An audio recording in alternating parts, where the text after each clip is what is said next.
Regionda əslində gənclərin müəyyən qədər marağı var, həqiqətən, amma müəyyən qədər də doğru istiqamətləndirilmədiklərini düşünürəm. Hansı ki, bu problemi mən özüm abituriyent olduğum vaxtda da yaşamışam. Müəyyən akademik təhsilli müəllim tapmaqda çətinlik çəkirik.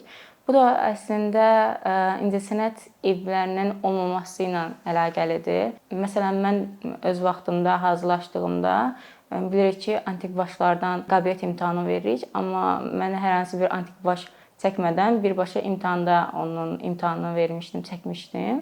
Və bu da təbii ki, istedadlı gənclər üçün müəyyən qədər çətinlik yaradır. Çünki müəyyən bir akademik təhsil almalısan ki, imtahanda da onu rahatlıqla verə biləsən.